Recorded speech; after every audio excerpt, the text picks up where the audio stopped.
잠들기 전 꺼내 먹는 지식알 사탕. 김성환의 시사야.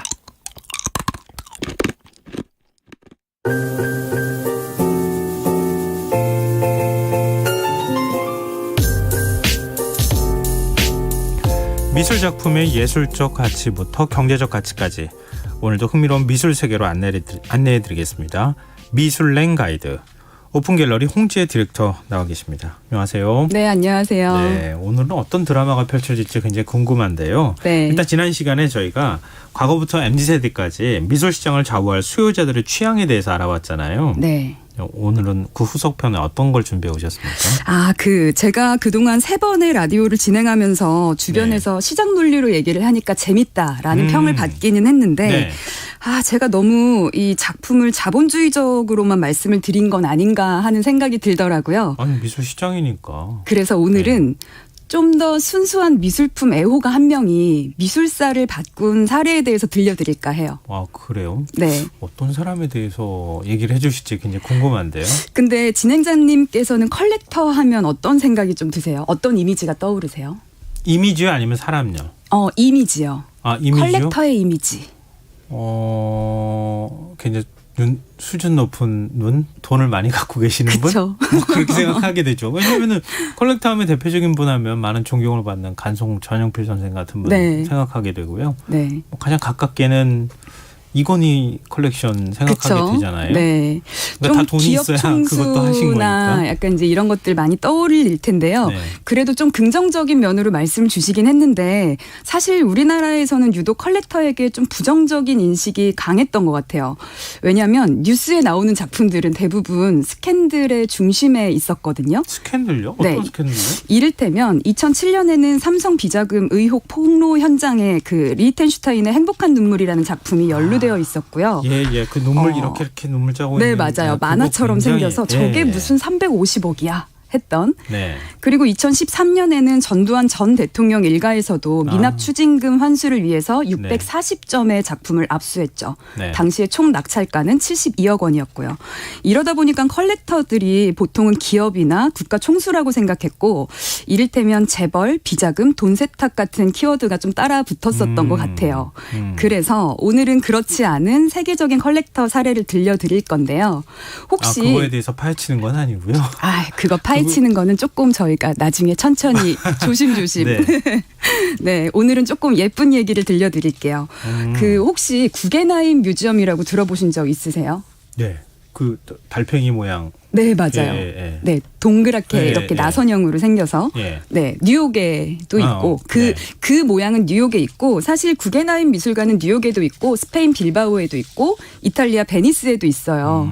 어쨌든 이 구겐하임이라는 것이 사실은 가문인데요. 이름이에요. 패밀리 가문 네임. 이름이에요? 네네. 네.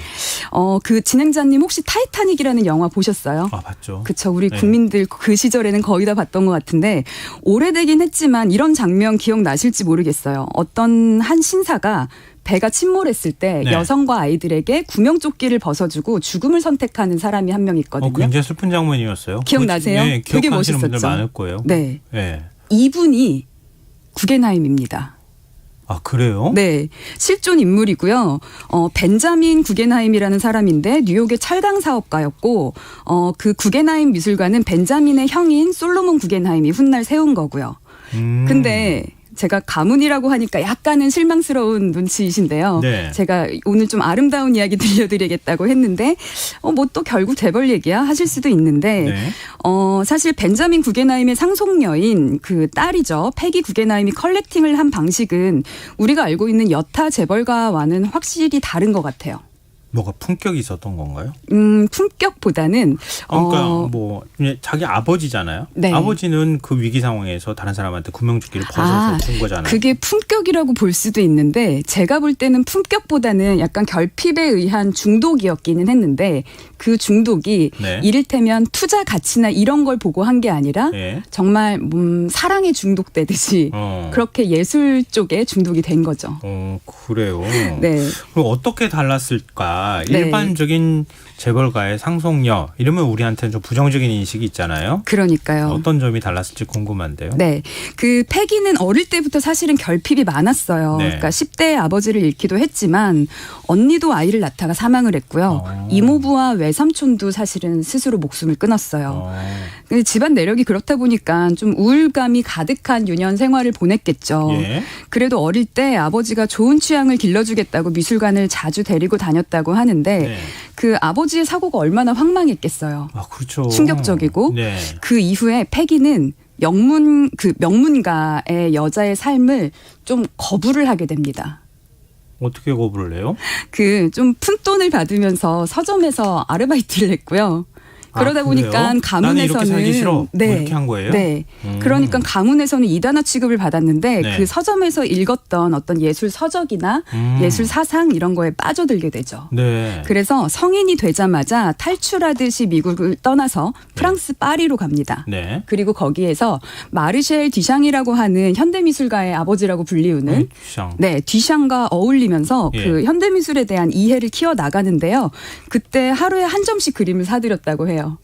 돈은 어디서 나서요? 아, 아르바이트 상속을 하면서. 받았으니까요. 아니, 재벌가 거부했다면서요. 아, 재벌가의 삶이죠, 일종의. 아, 그러니까 삶만 사업을 하고 거부하고 돈은 가문에 받고? 그럼요.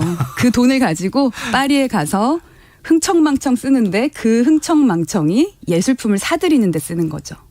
예술가들이랑 교류하면서 멋진데요. 한편으로. 낭만적인 부분도 있죠. 아니 뭐 제가 그 오하라 미술관이라는 데 가본 적이 있는데요. 네. 오하라 미술관 또 오하라라고 하는 사람도 그렇게 미술가들 그러니까 자신이 유학을 보내서 네. 화가를 그러니까 프랑스나 이런 데로 보내서 그 화가가 작품을 계속 사게 해주더라고요. 네. 그리고 자기가 미술관을 나중에 만들더라고요. 그러니까요. 최근에 그 BTS의 RM도 컬렉션을 많이 하고 있는데 그 컬렉션으로 미술관을 짓고 싶다 이런 이야기를 좀 했더라고요. 예. 그것도 좀 기대를 하고 있습니다. 자 그러면은 어떤 작품을 사들였을지가 궁금한데요. 그 상속 그러니까 아까 이제 상속 자산을 받았다고 하니까 살짝 실망하신 눈치였는데 실제로 아니, 부러움의 눈빛은 부러움의 없었어요? 눈빛이었나요? 질투였던 것 같기도 네. 하고요. 그 당시에 미술계의 주류를 이루던 작품을 산 거는 아니고요.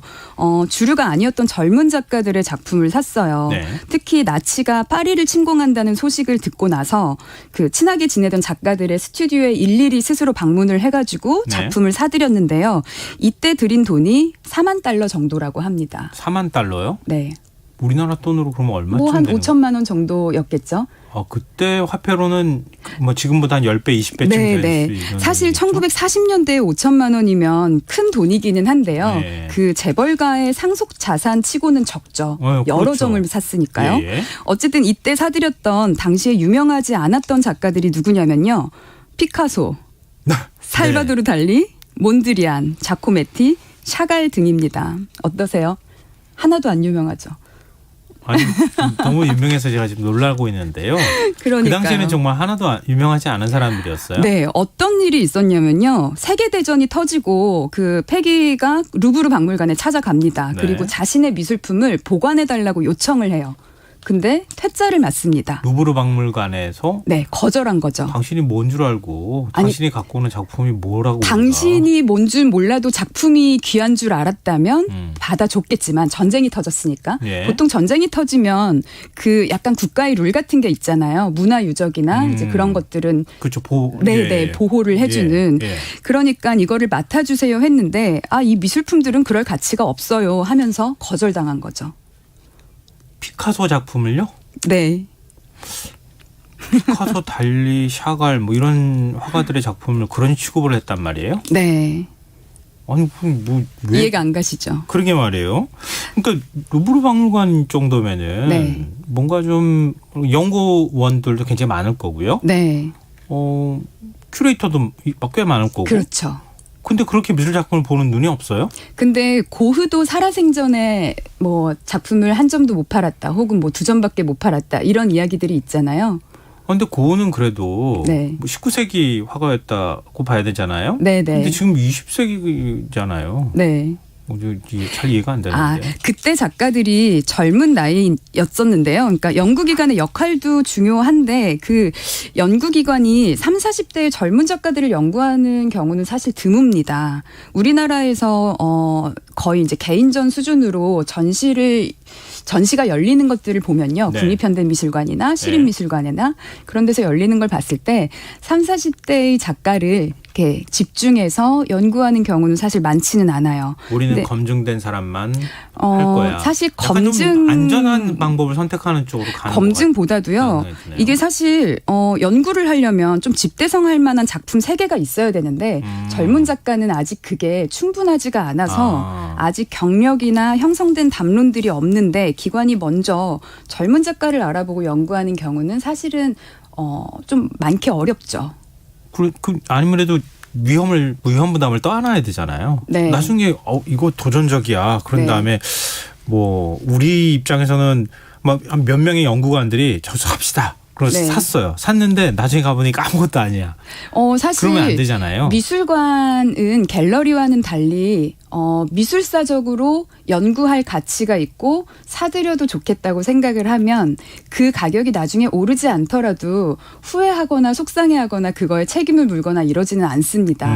그래서 그 가격 자체가 오르거나 이러지 않는 건 상관이 없는데요. 네. 어쨌든 집대성할 만한 그런 작품 3개에 있어서 연구할 만한 조금 더 나이가 많은 그런 작가들이 많다 보니 젊은 작가들에 대한 연구는 조금 더 이제 뒤로 우선순위가 밀리는 것 같아요. 어쨌든 이렇게 루브르에서 거절을 당하고 나서 패기는 어떻게 했냐면요. 네. 미술품들을 이불 사이에 켜켜이 넣어서 미국행 배에 실어가지고 작품들을 다 들고 미국으로 옵니다. 그리고 그 작품들로 뉴욕에다가 금세기 미술화랑이라는 갤러리를 열죠. 그게 그 미술관의 시초였거든요. 네. 이게 미국 미술에 굉장히 큰 영향을 주는데요. 제가 개인의 순수한 애호가가 미술사 전체를 바꿨다고 했잖아요. 네. 이게 사실 미술은 역사가 짧죠. 그렇죠. 한 번도 네. 미술사의 패권을 잡은 적이 없어요. 미국이. 네, 그 예. 전에는 다 유럽이었죠. 그렇죠. 유럽에서 뭐 프랑스, 뭐 문화적으로 이탈리아, 열등 의식을 미국이 많이 가졌다고 그러잖아요. 맞아요. 예. 그 외에 우리나라에서도 조선 시대의 분홍이나 거상들이 돈이 많으니까 그냥 떵떵거리고 잘 살면 되는데 꼭 신분에 대한 결핍이 있잖아요. 그러네요. 네. 양반은 아니니까. 네, 그때가 신분제 사회니까 막 양반 문서도 사고 굳이 네. 그 종이 조각이 뭐라고. 이런 것처럼 그 미국도 똑같았던 것 같아요. 돈이 많더라도 자본주의 국가라서 돈은 많은데 뿌리부터 이어져 온 역사, 근본이 없다 보니까 그 예. 결핍이 있는 거죠. 그러니까 어땠겠어요?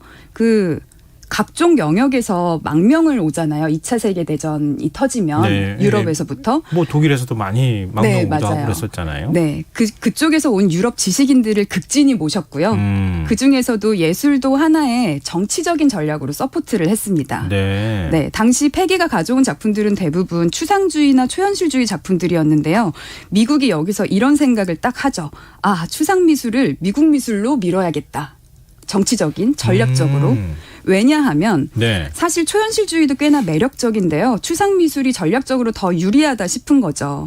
이를테면 유럽이 와서 이렇게 물어봐요. 이렇게 말해요. 야, 너네들 문화예술의 역사도 없잖아. 라고 무시를 할 때 네. 미국이 이렇게 말할 수 있는 거예요. 추상미술로는.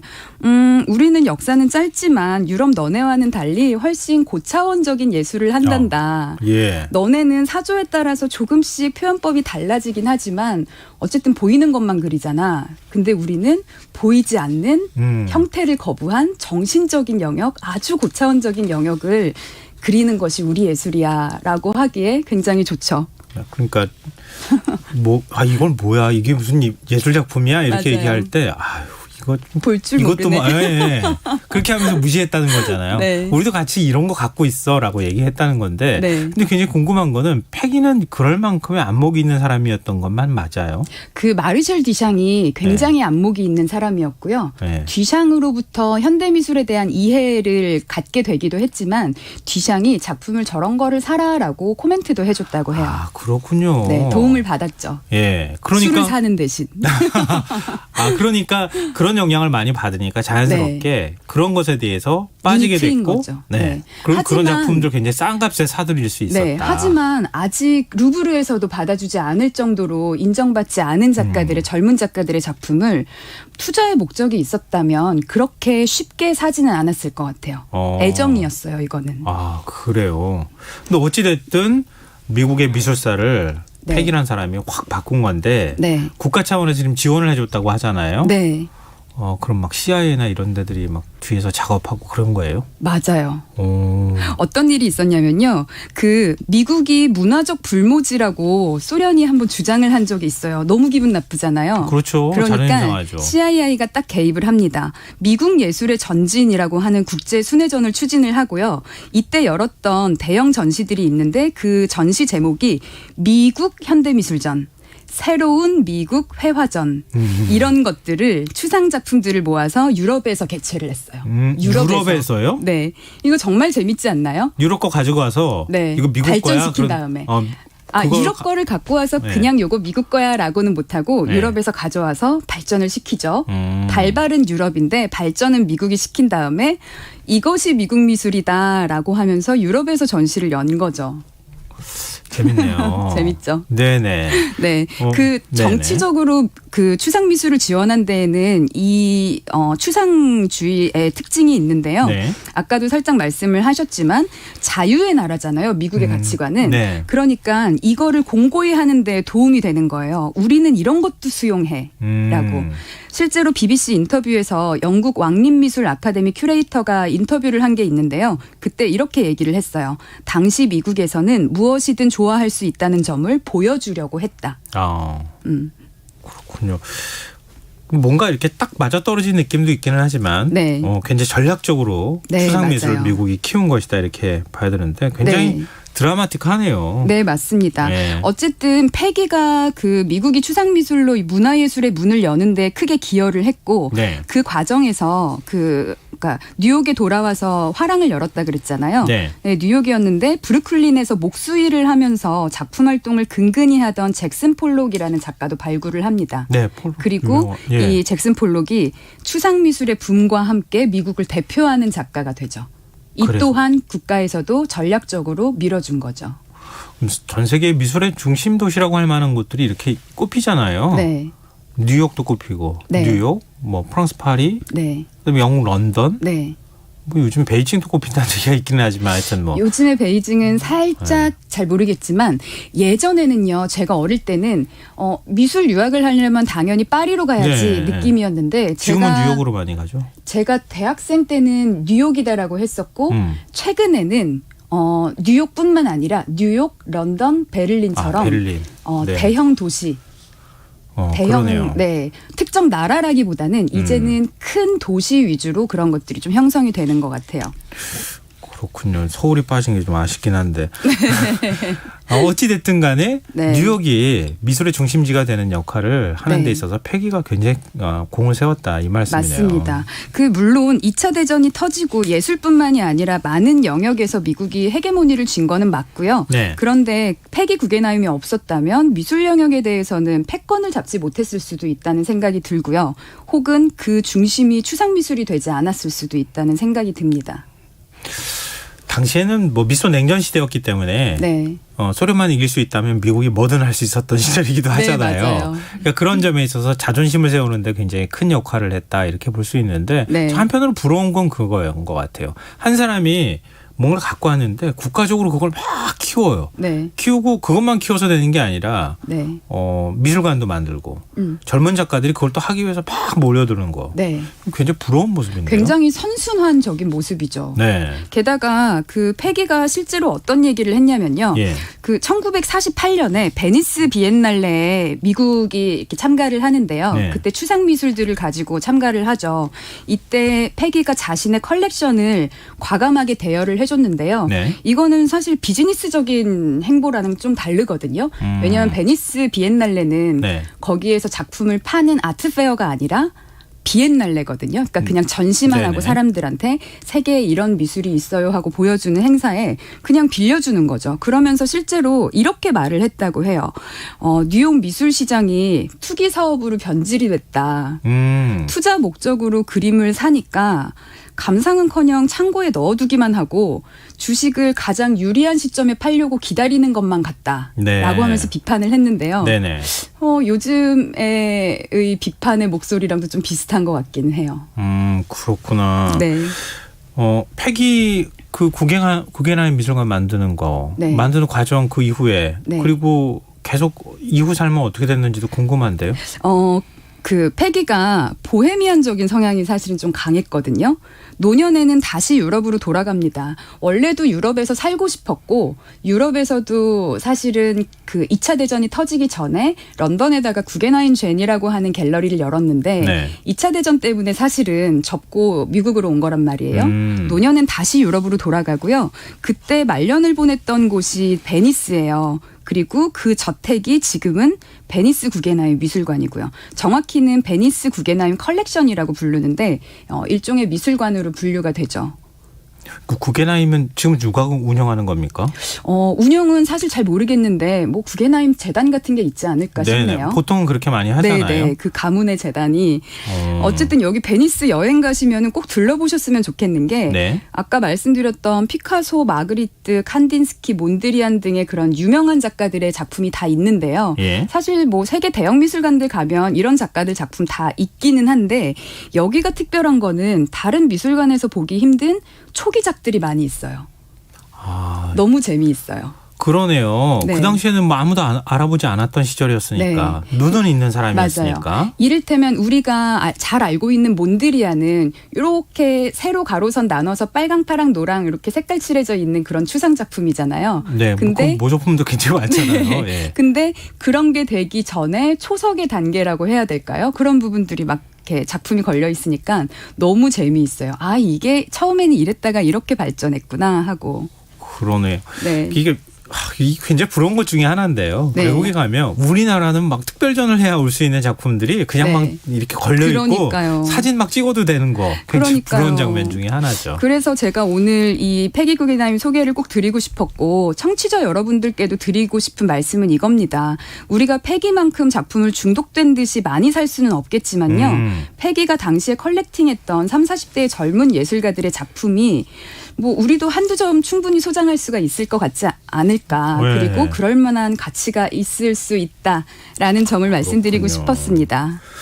자, 그럼 오늘도 굉장히 흥미진진했는데 다음 시간에 어떤 얘기 해볼까요? 아, 네. 자꾸 돌아가신 분들 얘기를 하니까 좀 동떨어진 느낌이 나나 싶어서 네. 다음 시간에는 현재 살아있는 컬렉터 이야기를 드리려고 하는데요. 유럽 내의 불모지였던 영국의 미술을 발전시킨 찰스 사치에 대한 이야기를 들려드리겠습니다. 왠지 찰스하면은 왕족일 것 같은 느낌이 자꾸 들어가지고. 아닙니다. 그거는 아니고요. 네. 과연 어떤 사람인지 다음 주에 저희가 좀 같이 탐구해보는 시간 갖도록 하겠습니다. 네. 미슐랭 가이드 오늘 여기까지 하겠습니다. 지금까지 오픈 갤러리 홍지혜 디렉터와 함께했습니다. 오늘 말씀 고맙습니다.